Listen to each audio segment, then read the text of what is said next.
So we have a great interview for you. This is a discussion we had with Greg Crockart, the business director at Mirum Digital Agency, which is part of the Wunderman Thompson family. We haven't had someone on the podcast yet from the agency side, so this is really fun to hear all about his background, really growing up in digital from the very beginning. Back in the day, when the web was relatively new, into mobile, and then we dig into things like 5G and how that's going to change marketing, as well as privacy and AI. So a wonderful discussion. I learned a lot. Greg is super smart, and I hope that you all enjoy it as well. All right, let's dig in with Greg Crockart. Welcome, Greg. So good to have you here. Thanks for joining us. Thank you very much. Yeah. So I want to start off with your background. So you've got a long history in digital marketing and largely coming from the agency side, but you actually started out in automotive. So I'd love to get kind of a rundown of your professional background and how you eventually ended up today at Mirum. Yeah, absolutely.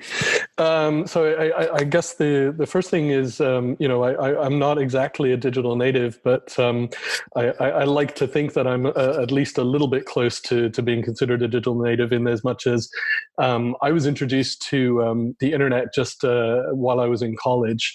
And my claim to fame is that when I was lucky enough, I walked into the computer lab and I had a Mac, and I was one of the few people with a Mac. The guy there kind of gravitated to me, and he asked me had I seen this thing called the web.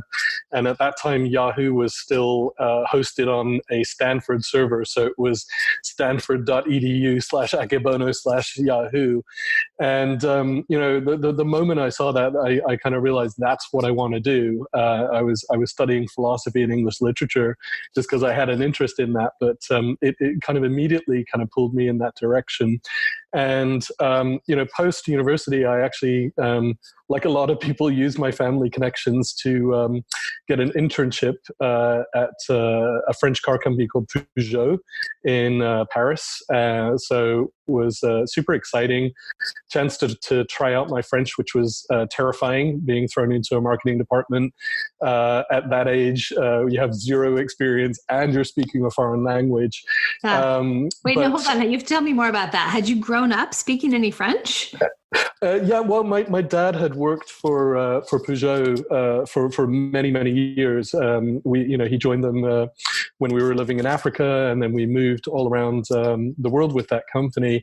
Okay. And so I'd learned French as a kid, basically because we were such Francophiles at that point. Yeah, but I joined, and because I had a little bit of knowledge about the web at that time, it was particularly unusual. And Peugeot was looking to launch their very first website, which you can imagine how basic it was. But it was launched in English, French, Italian, and German. Which was great. Great experience launching a multilingual site. And then, I think it really kind of set me up very well to move into the agency space, because, the very next problem is you open up this website and, unexpectedly to a lot of execs, suddenly you're getting all these questions and emails from consumers. And, you can imagine none of the executives had email at the time. One of my jobs as an intern was to run around installing these 14.4 dial-up modems in these executives' offices where they're all sat there smoking their Gauloise cigarettes. Right. It's a very typically French experience. Yeah. And, then literally I would have to print out the email from a customer asking, like, where can I get this part for this vehicle in this country, and have to walk around this huge building in Paris and find the one person who would know how to find that part in Algeria, and then write an email and send it back. So, just really great experience. Yeah. So what year was that? Gosh, that was 1994, I'm going to say. Yeah. I remember. So the printing of the emails makes sense. Yeah. Really early days. But so I used that internship to move back to the UK, where I went to university in the UK. So I basically started applying at agencies, and there were very few, obviously, at that time, but I found a couple of agencies and applied and joined a really small agency called Hyperlink. And that was an incredibly interesting experience because it was run by a guy who basically was an incredibly intelligent physicist. And, him and his wife started the business with a friend who was in sales.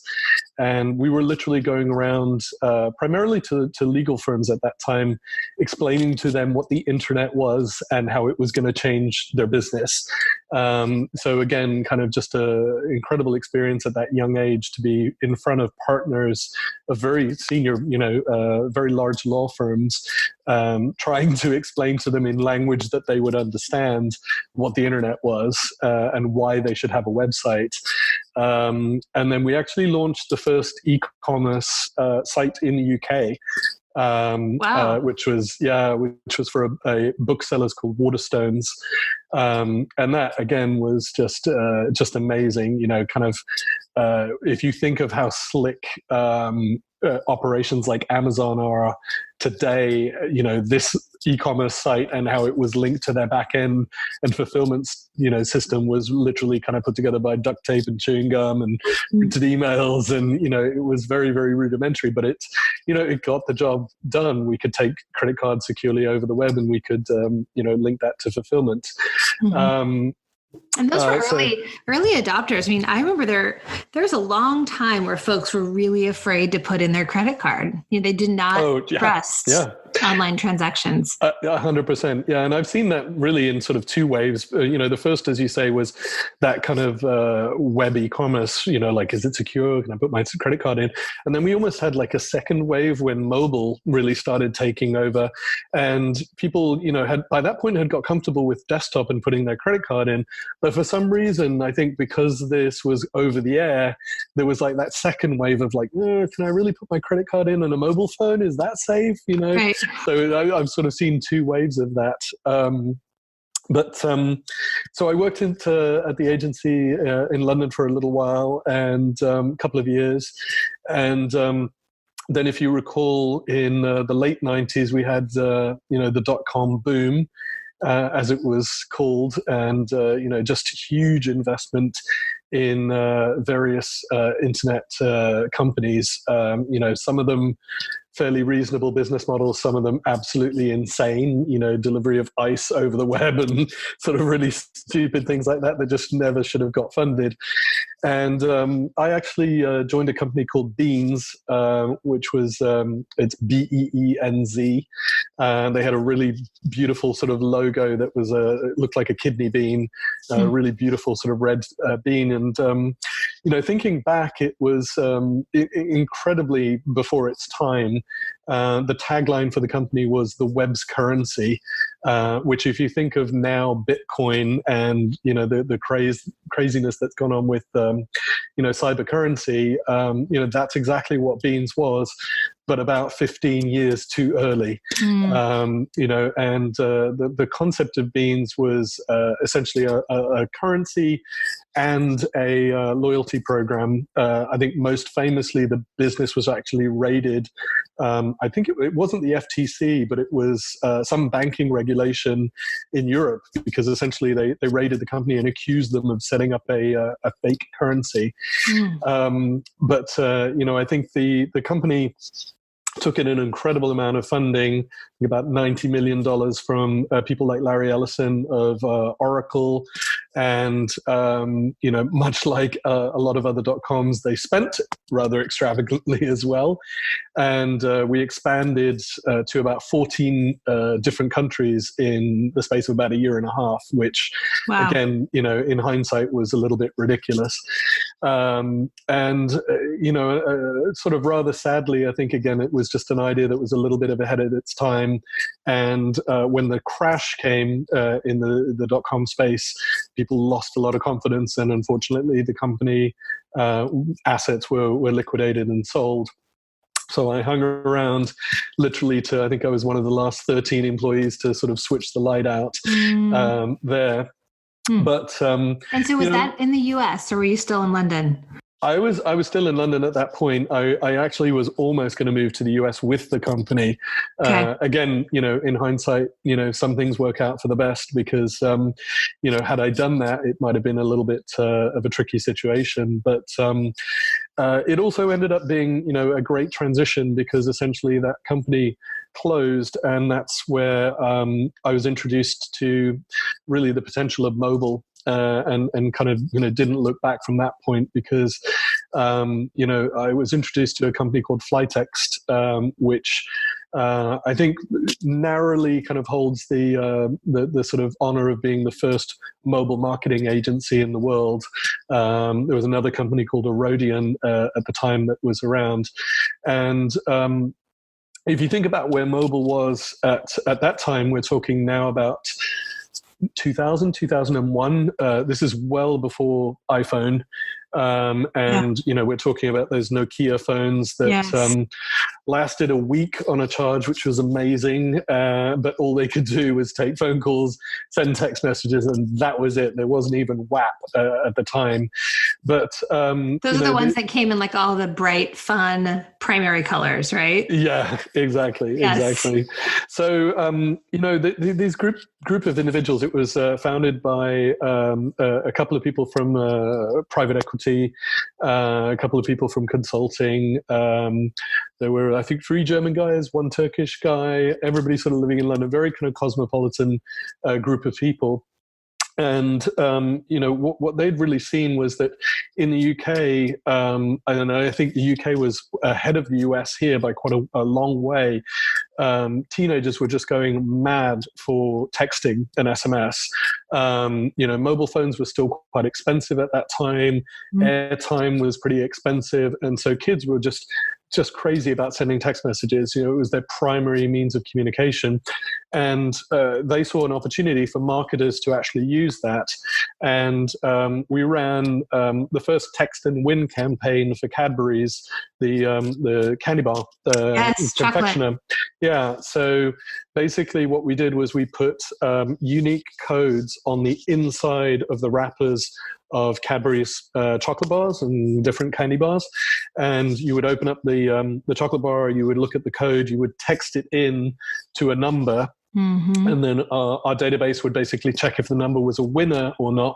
And then we'd text you back and say, yay, you won, a £5 gift card or whatever it was. Mm-hmm. And the campaign was just an absolutely enormous success. Again, kind of the technology at the time, we had a room full of modems with SIM cards in, was just, real sort of basic setup, but it actually worked incredibly well. And kind of like a Willy Wonka for the golden ticket. Yeah, the gold ticket. Exactly. Yeah. So I again sort of claim to fame on that was that it was talked about by the CEO of Cadbury, mentioned in their annual report, because it actually was able to show a really tangible lift in sales, which was fantastic. And from there, basically, the company. Obviously, once that campaign was out, we got calls from Coca-Cola, from Pepsi. We had the honor of working for Coca-Cola and Pepsi at the same time, which is pretty unusual. They normally have sort of fairly strict rules about not working with the same agencies. Mm-hmm. And that's what actually brought me over to the US. So I had been working with Flytext for about 1.5 years. I was managing work with T-Mobile in the UK, and we got a call from AT&T saying, hey, we're doing this thing called American Idol, text voting. We need someone to help us, guide us, somebody who knows a lot about SMS and kind of writing messages for consumers. So I think that call came in on a Friday, and Sunday I jumped on a plane to Seattle, where AT&T Wireless was based at the time, and basically never got the return flight. So I started working with AT&T, helped set up Flytext in the US, and we started working with Target and MasterCard and a bunch of other companies. And I managed the American Idol program for quite a few years. And so meaning the ability to vote via text through American Idol. Exactly. Yeah, wow. Exactly. So yeah, we put in place the voting program. And then, I think obviously what was more interesting from a marketing perspective was it wasn't just about text your voting, get your vote acknowledged. It then also became about what are the services that we can upsell you, from AT&T. So when a text message came in, we were able to do some lookups to basically look at what services the customer had on their plan already, what services they might be interested in, and we had a pretty interesting kind of upsell and cross-sell program, which was a lot of fun. So I stayed with Flytext in the US for a while. We were acquired by an Italian company called Buongiorno. And, at that point, I think, the iPhone came along, obviously, which everybody knows was just game changing in the mobile space. And so I think, that was kind of a real pivotal moment there. And I eventually decided to leave Seattle and Buongiorno. I'd had enough of rain for 7 years in Seattle. Yes. Was tempted away to join WPP and one of their mobile marketing companies called Jewel, which I moved to Los Angeles to work with them on the Paramount business. So basically working with Paramount, their media agency, to market all of Paramount's releases specifically on mobile devices. So they had a team dedicated to desktop, they had a team dedicated to TV, print, out of home, etc. And we were focused on mobile. So I joined them and worked with them in LA for a few years. As things go in WPP, we were merged with another company called Candy Space, and I worked with them for a couple of years, did a little bit of time in New York, and then really kind of bringing it up to most recently and today, I wanted to make a move back to the West Coast, and I'd met another WPP agency called Mirum, and so I reached out, and they had an opportunity working in San Diego with Qualcomm. And I was really excited by that, basically because of what Qualcomm does, the technologies that they enable, and most interestingly, 5G, just it fits so well with everything that I had been through in terms of kind of the evolution of the internet and the evolution of mobile. Having the opportunity to work so close to, the next big milestone and the next kind of step, which is 5G, that was kind of something I didn't want to pass up. Wow. So I definitely want to come back to 5G. Yep. But that was an awesome background. And my first question for you really is around, how did you know, right? Because your entire career is effectively in the digital space in whatever format that was, early mobile, and sort of from startups to obviously global enterprise level companies. Mm-hmm. How did you, one might say that it was a risk. How did you know so early on that you wanted to be in a digital space, and which things to bet on? Yeah, it's a good question. Like a lot of people, I think, dumb luck plays a huge significant part, but I think for me it was it's going to sound super corny, but I think again one of the first websites that I saw was the website for the Louvre in Paris, the museum, and again it was just hideously ugly. If you remember HTML at that time, you couldn't even center things; everything was left aligned. But I think I saw the website for the Louvre, and it just kind of blew my mind, because it just was one of those things where the opportunity to go to Paris and visit the Louvre is such a exclusive thing for so many people, and so few people have the opportunity or the luck to do that. And to my mind at that time, the fact that somebody could log on to a website and see all these amazing, beautiful works of art, albeit not in the flesh, it still was quite an amazing experience to me.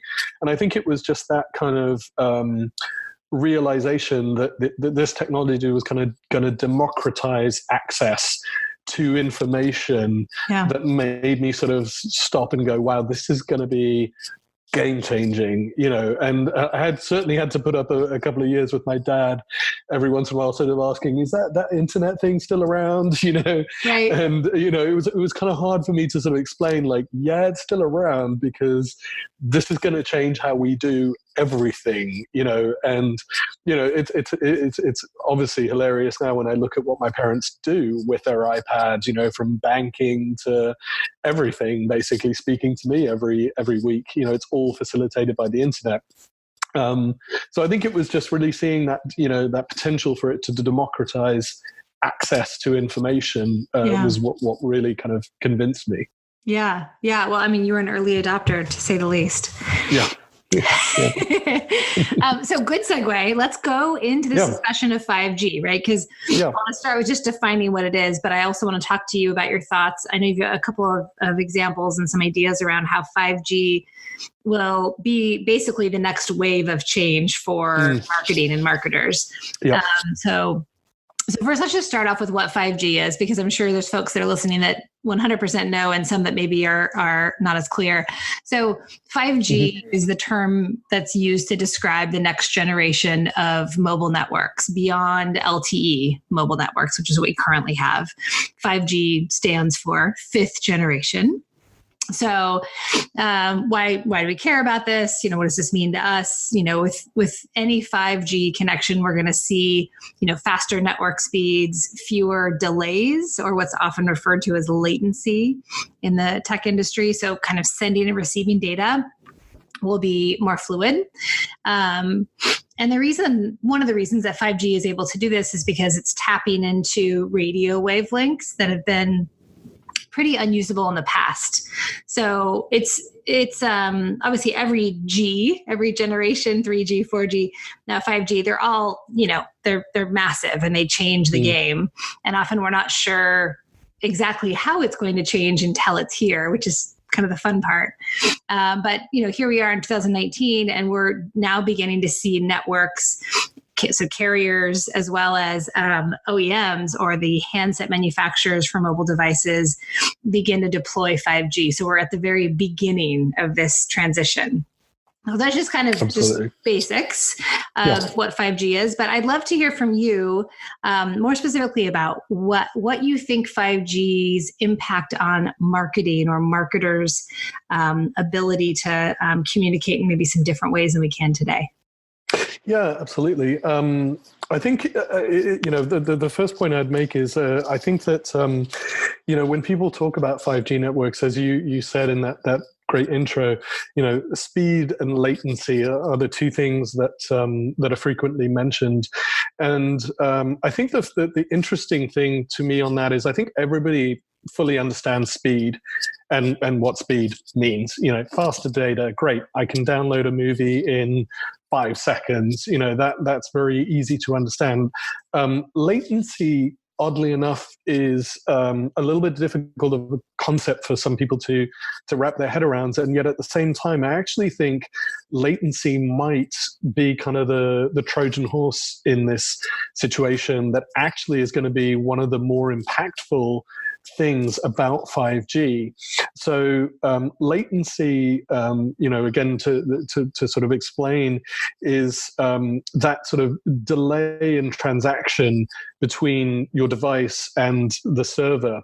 And it sort of, I think, is underestimated by a lot of people how much that actually impacts the user experience when it comes to using internet services.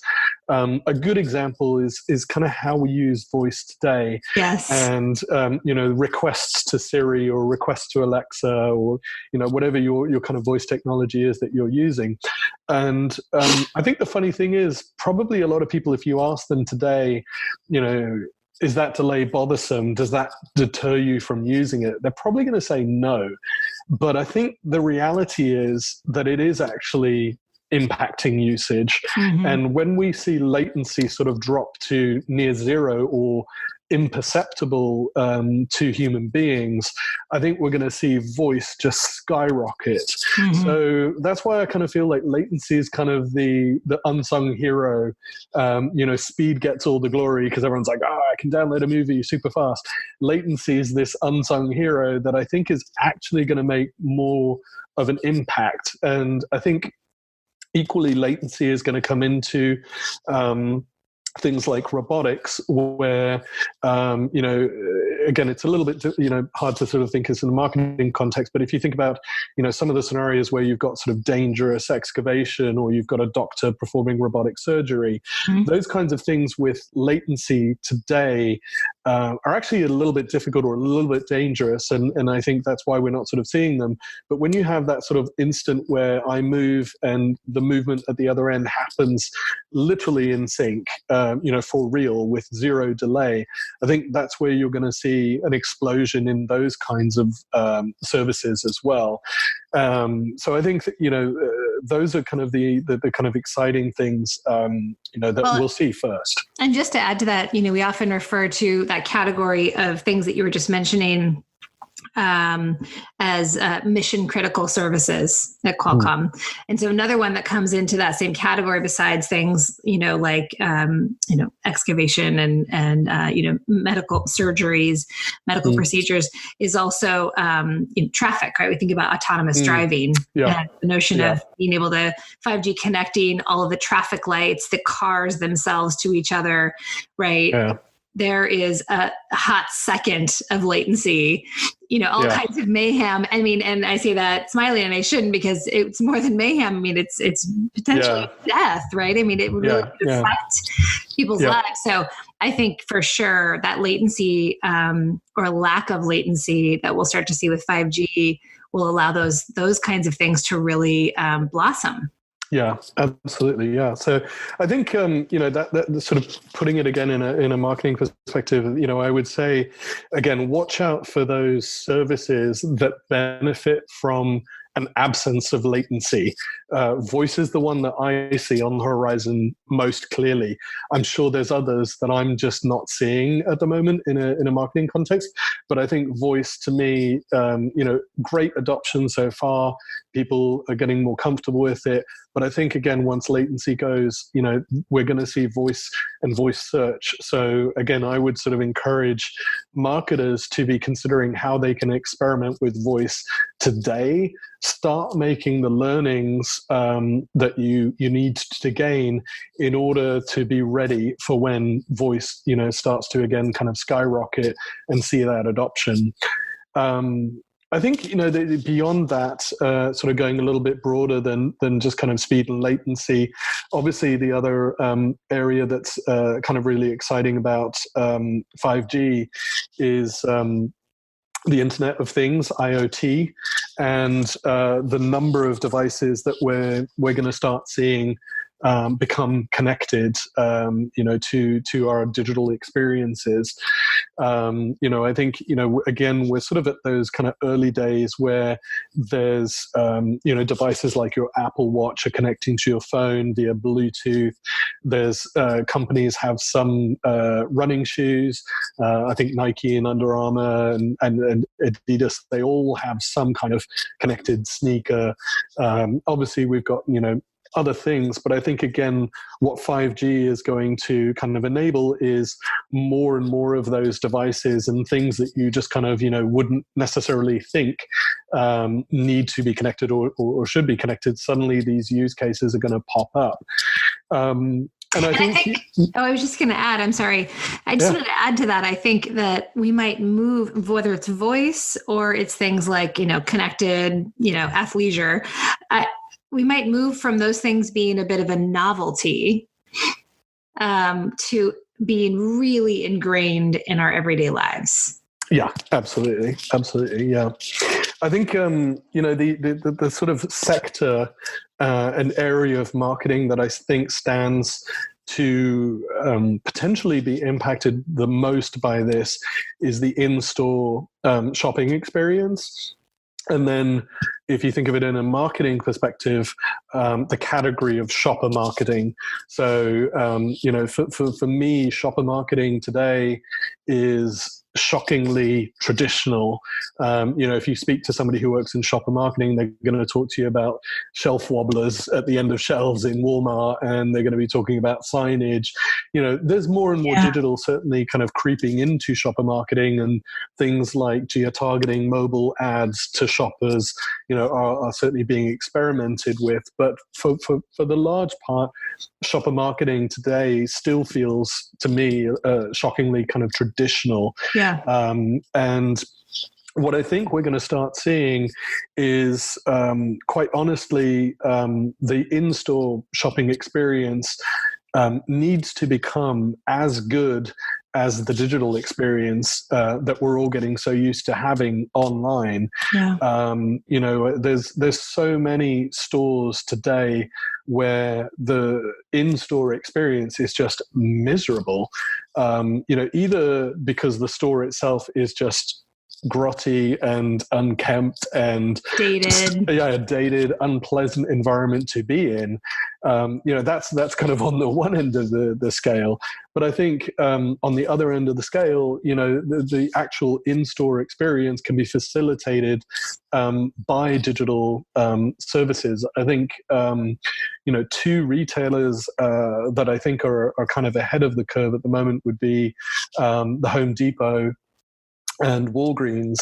I think those are two companies that have been very, ahead of the game in terms of trying to improve their in-store experience through digital technologies. In the case of the Home Depot, they were one of the first few to have their app kind of automatically be suggested at the bottom of your phone when they knew that you were in a store, and then they automatically detected that you were in a certain store, allowed you to search for products, gave you a store map, and even told you where a product is located. That, I think, is an amazing start. So again, they're sort of ahead of the game. But if you think again of where 5G is going to sort of take that experience, now it's not just sort of telling you you'll find it in aisle 19 bin E12, which, that's helpful. That's great. I can look at a map and I can guide myself there. But now, we're talking about Bluetooth. There's been sort of recent updates to the core specification for Bluetooth that are just, increasing the level of accuracy to the point where we can now really have in-store navigation that will take you exactly to where it is. I'm such a digital person that sometimes I go into a store and I literally, it sounds really stupid, but I literally stand in an aisle and I kind of like, where's the search box? Like, I wish there was a search box I could just type in and find what I'm looking for, because I'm so used to that digital experience. And that's what I think, will ultimately get to, is that, the retailers that will succeed will marry that in-store experience with the devices that we're all carrying around with us 24/7. It's a given that somebody is going to walk into your store and have a smartphone in their hands. If you can make that in-store experience better because of that, you're going to survive. You're going to kind of be around, as Amazon continues to expand and dominate. Yeah. And I think to add to that, and I'm not sure if it was Home Depot or Lowe's, but I know it was one of the two big box home improvement stores. They have played with AR.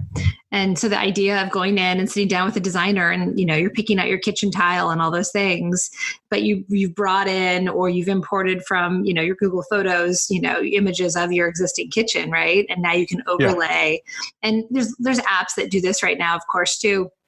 I'm actually using one right now for my living room, which I love. But the idea of actually being able to combine the AR capabilities that sit down with a real person, a designer, and be like actually touching and feeling the tactile nature of different materials and color swatches. Yep. I think that is such a useful way to incorporate augmented reality into the brick and mortar shopping experience. And I would only imagine 5G will make that better and easier. Yeah, absolutely. I think it's great that you bring up AR, because I think one of the most interesting use cases I've seen, and again, when you think about this, it's sort of like, okay, I understand what you're talking about there for brands that have a physical store presence, but what about those brands that are sold in the store? How do they improve the experience? I think one of the best examples I've actually seen recently for AR was, a lot of people are health conscious now. They're looking for products that are low in sugar, low in sodium, and but also we're sort of so time constrained. So nobody has really the time to sort of go and turn around every single can in the store and look and see what the sodium level is and so on. And there was an app that had been developed that literally let you hold up the phone, camera to the aisle of cans and products, and basically it would point out to you the ones that were healthier, the ones that had less fat, the ones that had less sodium, and it really kind of just improved that experience. So if you're a P&G or a Unilever or Kraft Foods, these are the kinds of things I think they need to be thinking about, is how can I be part of this in-store experience and make sure that my product is the one that gets picked off the shelf? And again, I think it's kind of marrying that kind of, combination of technology with consumer benefit and kind of giving them, that great experience. That's what's going to help, the brands succeed. Yeah, for sure. And it's funny, one of the things tenets that I've always used with regard to social media, but I think it applies to all digital marketing, is this notion of either entertain me, which includes make me feel some sort of emotion, or serve a utility. Right? Give me something useful and practical that will help my life be better. If you're not doing one of those two things from a content perspective, I'm out. And so what you just described is the second, right? It's the utility piece. Exactly. I think, one of I sort of remember back to my, I studied international marketing actually as well when I was doing my internship at Peugeot in Paris. And, I go back and think of the horrible case studies that they showed us where brands get it wrong. And I think the one that I hope, honestly, that this is being taught in business schools today, the one that I think is a prime example of what you're talking about is actually the merchant customer exchange and currency. This is a great example again of mobile technology gone wrong and brands doing the wrong thing. So if anybody's not familiar with currency, basically this was it was a conglomeration of companies which included really big players like 7-Eleven, CVS, Lowe's, Target, and Walmart. And basically they all got together and said, we're going to make a mobile payment system. And, that sounds amazing on the surface of it. But what really, I think, again, kind of going back to your point about, giving the consumer entertainment or benefit, currency was all based around a business problem, which was those companies hate paying credit card fees. So they absolutely despise it. If you think of the millions and billions of dollars, that they are sacrificing in these credit card percentage fees, you can really see why they would be incredibly motivated to find a solution or workaround. And so they got together and decided to launch, this mobile payment service, which required you as a consumer to link your checking account to the app, which I think is the first big problem. That's pretty horrible. And, you need to tell me really what the benefit is that I'm going to see for doing that to make me do it. And then secondly, it required me, when I wanted to make a payment, to actually open the app, put in, I think, my payment amount, and then generate a QR code. It was just a horribly clunky experience. And this came out at exactly or around about exactly the same time that Apple came out with Apple Pay, where you literally walked up to the POS, held your phone close, and it transmitted the transaction securely, didn't reveal your credit card. All wonderful consumer benefits. And, I think, again, I really hope that that's being taught as a, case study of what not to do in business school, where you center your solution around a business problem and not around providing utility or entertainment or something of value to the consumer. So again, I think, for anybody looking at services using 5G or experiencing using 5G, if you're approaching it from that lens of how is this going to make a customer's life better, you're more likely to succeed. And I think, one of the other really good examples, I think, is actually Walgreens. I think they've been incredibly ahead of the game as well in digital and marrying that digital and in-store experience, where, their app now literally allows you to hold the camera up to products in the store and see if there's coupons available. On the surface of it, you might sort of think, well, wow, that's maybe that's bad for their business because people are using coupons more and they're saving, and that's bad. But the reality is it's not. The merchant isn't funding the coupon. It's the brand that they're buying. The customer loves Walgreens because they've just made their shopping experience more rewarding and better. And, I think it also, again, starts to compete with the Amazon experience. People talk about that dopamine hit that you get when you use Amazon. And it's really true. If you think about the experience of buying something in store versus buying something online, you buy it in the store and you get that momentary excitement and dopamine hit of, yay, I bought this nice thing that I wanted, and you walk out the store and that's it. Whereas, a number of people have pointed out with Amazon, you sort of get that hit spread out multiple times because you have the first kind of hit when you place an order, then you get your confirmation email, then you get another exciting email saying it's shipped and it's on the way. Then you get a notification saying it's been delivered and you can't wait to get home to get it. You even have a photo of it sitting on your doorstep now, frequently. Then you get home and you have the final sort of hit of dopamine of going down and opening up that box. And I think, what I was talking about there with Walgreens is, not exactly kind of replicating that, but it's coming close, where they're sort of giving you a rewarding experience as you walk around the store. You're sort of collecting coupons in like a Pokemon Go style, and then you kind of get to see how much you've saved, and it just kind of makes that in-store experience so much better. Yeah, it feels good. Yeah. Exactly. Yeah. So we're speaking with Greg Crockart, business director at Mirum Agency, and we're talking about kind of what it's like to sort of grow up in a career in digital over these sort of waves of change, entering the mobile era, and then we've just talked about really entering the beginning of the 5G era and what that might mean for marketers. We touched on this a bit when we talked about kind of the retail experience changing and some of the personalization that may come about with regard to latency going away. So that's a good segue into this notion of privacy. And this has been a big hot topic just in the last couple of months from our friends at Facebook and Google. And of course, Apple always has had a strong stance on privacy. What are your thoughts around, how marketers should think about that balance of access to information, which of course allows us to target more effectively? It's a good thing from a marketing perspective, but also being conscientious of the human need for privacy. Yeah, it's a really thorny issue. There's absolutely no doubt, and I think you rightly point out that Apple, has been probably a little ahead of the game in terms of sensing the winds of change.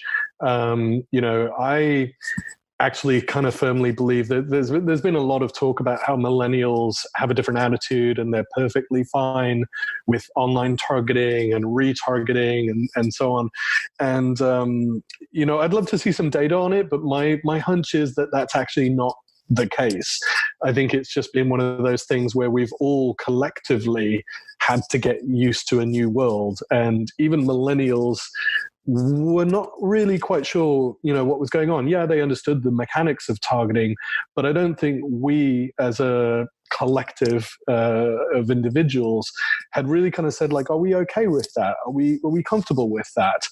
And again, I think Apple kind of sensed that shift or that change potentially coming. And, they started with just very basic things about, your right to privacy on the data on your device, the encryption of messages on your device. I think most famously, they even refused to unlock an iPhone for the FBI, which is a really incredibly bold move on their part. That could have gone horrendously wrong, where they're seen as kind of being unwilling to unlock a phone that potentially could help find or terrorists.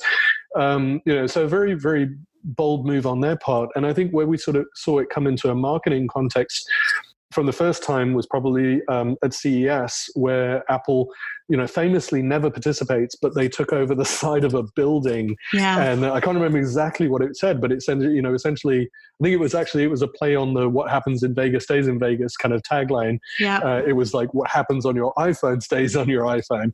So that was kind of the first hint. Yeah, first hint of them doing something in a marketing context with this notion of privacy. Yep. And I think for me, the first move that they made after that was the Apple Card. And I think a lot of people really missed the point with the Apple Card, in that, I saw a lot of people, and, I have a lot of friends who are Apple naysayers, and they by default hate everything Apple. So I saw the very typical kind of post that was like, Apple Card, it's nothing crazy. The rewards aren't anything that you can't get elsewhere. And I guess my take on it was, what's special about the Apple Card is not the rewards and the cashback, it's the privacy. And I think a lot of people maybe miss that point, because it's kind of easy to ignore. But I think that's what ultimately Apple, along with Goldman Sachs, are selling is, to date, is it fair that your transaction data is sold by Equifax and MasterCard and all these people? Where did you actually kind of check a box and say, yeah, of course it's buried in the terms and conditions, but did you really feel comfortable with that? If you think of everything that you buy. So again, I kind of think that, this issue of privacy is only going to become more and more important. And again, Apple were ahead of the game.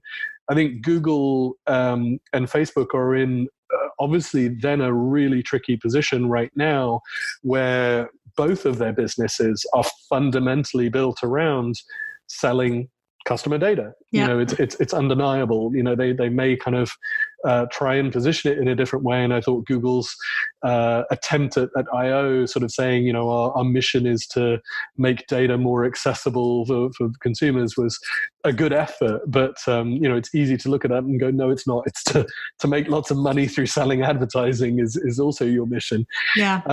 But I think we'll see how this plays out. I think their move to basically say that you can now choose to have all of your data expunged after 3 months is interesting. I think they've probably done a really close look at the financial calculations and gone, you know what?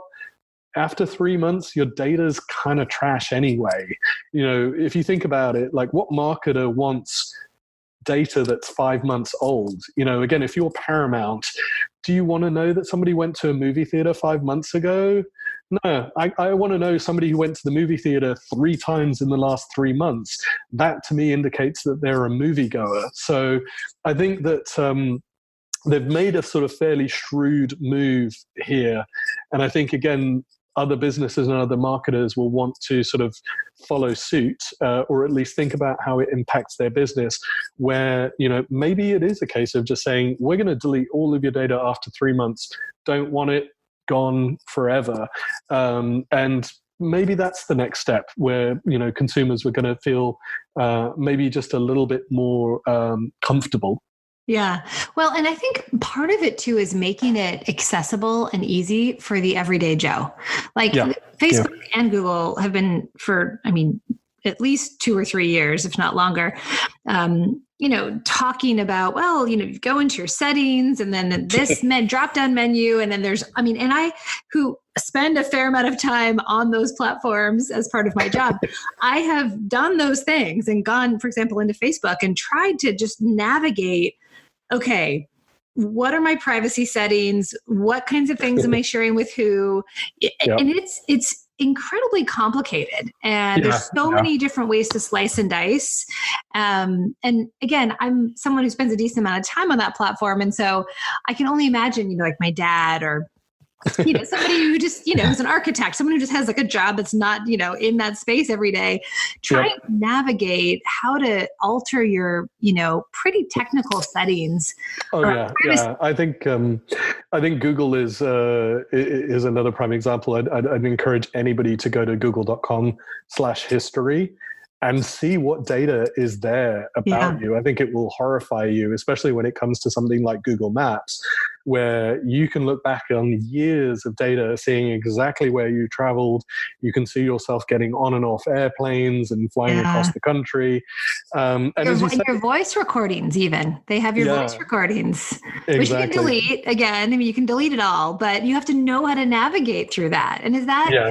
It's kind of like back in the day, the term consumerization of IT, which, now doesn't even exist anymore. It's just everyone's, in spaces all the time and in technical ways that didn't happen 10 years ago. But, it was like the directions were written by people who did that for a living, and it wasn't actually aimed at the quote unquote layman.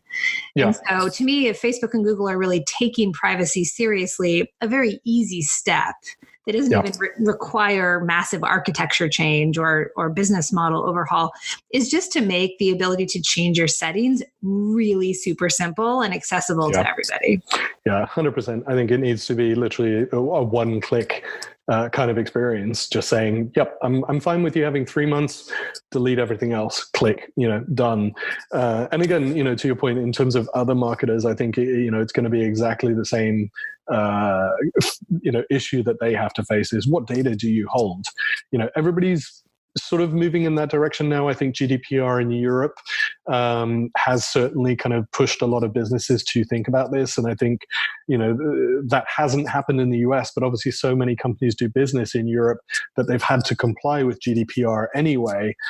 So it's pushing US businesses to sort of think in that context. And I think in California, there's legislation very, very similar to GDPR coming imminently. So US businesses in particular, I think, are going to really have to think very carefully about this and spend a lot of time. And again, this is where sort of marketers have had to become IT people in a lot of ways, because, these kinds of issues are complex and they involve IT systems that CMOs previously had nothing to do with, didn't understand, did not care about.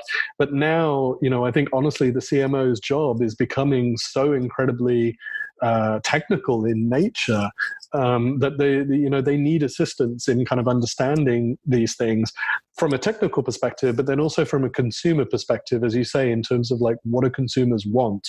How am I going to make people trust me as a brand, and making these moves that some of these companies are making, I think is the first step in that direction. Yeah, it's almost a merging of the offices of the CMO or the chief marketing officer and the CTO, the chief technology officer. Yeah, and 100%. I know Mirum as an agency does a fantastic job with a lot of that integration. And, I think that's again, with 5G, especially accelerating a lot of these things, that is, I think, the next era is this real hybrid approach to marketing and technology that's kind of weaving those those backgrounds and those foundations together.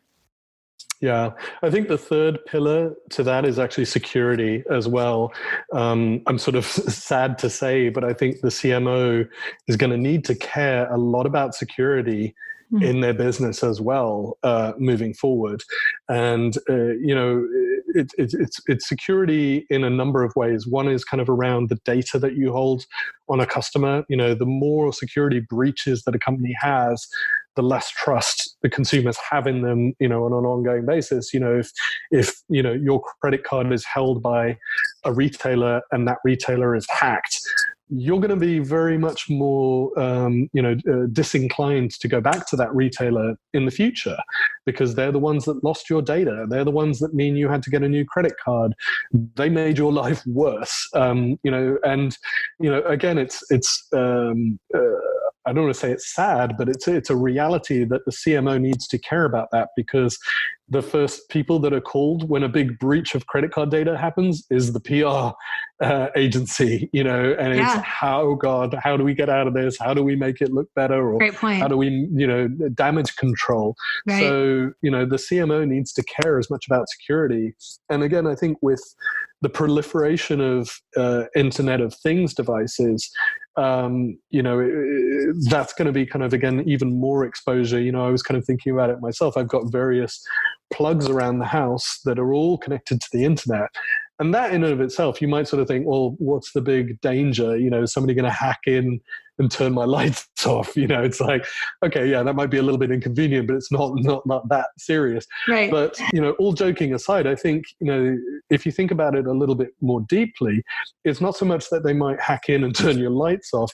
It's that plug knows my Wi-Fi password and has access to my entire Wi-Fi network. Yeah. So it's not so much that they're going to hack in and turn your lights off. It's they're going to hack in, gain access to your entire Wi-Fi network, gain access to other, information flying around there. So you need to sort of think of that Internet of Things, not so much in, that sort of micro level, but more in kind of the macro level of what are the bigger dangers that this could bring. Yeah. And I like what you said about security. And it's funny because I feel like sometimes the technology platforms and now you add in the security factor, it's the less sexy part of traditional marketing, right? We think of people that go into marketing, people that are creative, and it's about, content creation and visual, stunning imagery and, 30-second TV spots and all this stuff we've had for years. And so that's all still happening, and aspects of that are still very important. That's not going away necessarily, but I think it's this addition of almost like a different part of our brains that we have to kind of light up. And to your point about it's going to hit PR if there's a security breach, that's a reactive crisis management issue that the CMO will absolutely have to deal with. Frankly, it's a little bit like taking your vitamins. It's like, just set it up from the very beginning in the right way, do the right thing in infrastructure and the setup so that the security breach doesn't ever happen. And you're preventing that erosion of trust. And we all know, building a brand it's fundamental that there's trust in that company. And so if that gets broken for whatever reason, security or some other problem, that affects everything that the marketing department has to deal with. Yeah, 100%. I kind of feel like I've maybe been a little bit too negative talking about some of those kind of privacy and security and all those concerns. But I think again, to kind of flip it to the more positive, if all of those things are considered, and I think, your point about sort of changing your brain or sort of splitting your brain and kind of thinking about everything that could go wrong, and sort of putting that, and making that sure that is taken care of, being cognizant of it allows you to then have more fun with the other side of it. What can we do? What's the, where can we take this? How can we change the way we do creative? How can we change the in-store experience? That's the kind of really fun, glamorous, exciting side of things. But the privacy, the security, all of those things, if they're taken care of, that's what lets you go play in the more fun kind of playground. That's a great way to put it. Yeah. Table stakes. It'll become table stakes. That's coming. Yeah. All right. This has been an awesome conversation. I want to end on our 3 questions that we like to ask all of our guests. Okay. So these are fun. So number 1 question, what book are you reading right now? Yeah, so I'm reading a book called Why Buddhism is True by Robert Wright. It's a really kind of fascinating read. The title is fairly self-explanatory. It's basically a look at maybe some of the more scientific evidence that supports a lot of the beliefs that are espoused by Buddhists. It's just a really interesting read. I think in general, I have a real strong interest in neuroscience. There's equally a great show on Netflix at the moment about creativity with a neuroscientist called David Eagleman, which I would advise everybody to watch, because again, if you're interested in creativity, understanding human brains and how human brains operate and work is really helpful in kind of understanding where creativity comes from and what creativity is. And I'd equally say this book, Why Buddhism is True, touches again on kind of a lot of similar topics about neuroscience and how the brain works. I think just as marketers, if you're interested in marketing, I feel like you're interested in humans, because marketing to me is about understanding humans. It's about understanding what motivates people, what gets them up in the morning, what they're passionate about, what makes them do things. So understanding how people think and how brains work is, I think, core, to being a good marketer. Yep, totally agree. Okay, next question. We talked about a lot of digital trends, if you will, in this discussion: 5G, privacy, security, mobile, when that was just a budding new component of digital. So what's your favorite source today for staying on top of digital trends? And that could be reading, podcast. Is there a certain publication or author that you love to pay attention to? Yeah, I would say there's, I sort of try and spread the love around, and kind of pull from as many sources as I possibly can. I think from a digital marketing perspective, there's a website called The Drum, which is a sort of fairly regular go-to source for me. On the sort of slightly nerdier IT side, there's a site called theregister.co.uk. It's a very kind of snarky IT bent to that, but it's kind of fun to dip in there every once in a while. Obviously, I'm a listener to your podcast. I think that's a great source as well. And I think that's what's interesting is your podcast versus others provides like a different kind of perspective, a different slant. I think Kara Swisher and Scott Galloway, they've got a new one, Pivot, which is a lot of fun to listen to. I'm a big fan, probably like a lot of people, of Scott That's one Galloway. of my favorites. Yeah. I think Scott just injects a level of humanity into his writing that just moves me every time I read it. And also he's incredibly insightful. So I'd say those are kind of my core go-to sources. Yeah. Okay, those are great. Yeah, I love Scott Galloway. He has a new book out. Yeah, I know the 4 was his original book, and yes, I did hear about this. Yeah, he has a new one about happiness. Yes. And I listened to an interview that Kara Swisher did with him on the Recode podcast. So not their joint podcast Pivot, but where she was interviewing him. And he talked about the way in which he comes up with his ideas for books is basically by creating curriculum for his, because he teaches at NYU Business School. And so creating curriculum around an idea, lecturing on it, seeing, okay, how many kids do I get to sign up for this class? And if it's like standing room only, check, that's a good sign. And then he'll film it and then puts it on YouTube. And if he gets over 1 million views on YouTube, those two things combined, he figures, all right, this is a good idea for a book. That seems like a pretty good way to find a sure topic. Right. It's basically like a focus group. He uses a massive focus group. I love him. Yeah. Okay. Last question. And we'll wrap up here. So one piece of advice that you give to leaders who are listening right now, again, maybe didn't grow up digital natives, maybe didn't grow up with all of the awesome experience you did working for digital agencies, how to figure out what's going on today in digital marketing or in social media marketing. One piece of advice. Yeah, I mean, it's going to sound sort of fairly trite, but experimentation, is fundamental. I think that's what that's what I loved working about in agencies when I, was early on in my career and in my early 20s, was that, we were given a little bit of space always to go play with the latest thing, build something, and from an agency perspective, it's like, well, maybe the client will be interested in that. So it benefited the business.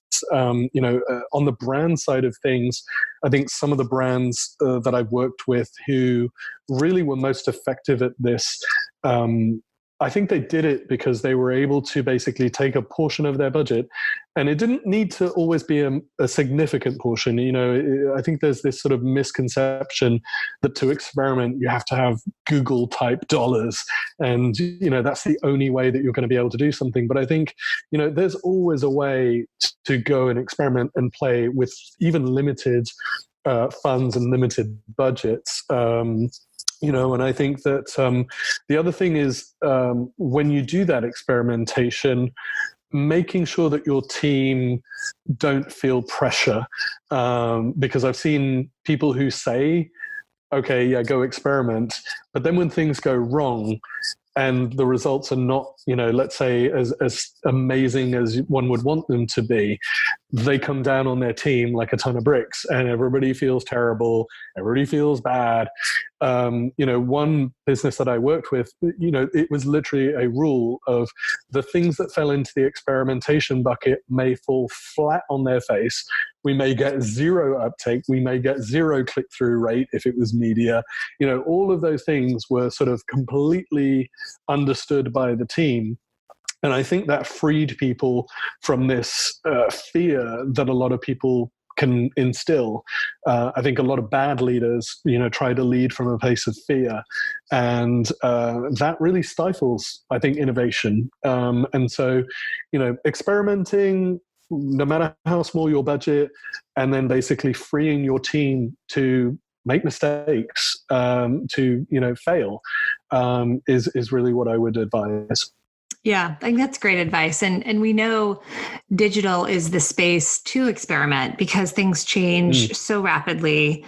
And there's so many different directions to play in that I think that's great advice for anyone who wants to dip their toe or perhaps allocate a small percentage of their budget into maybe an area of digital they haven't before, is just allow for that flexibility, allow for failure to be okay.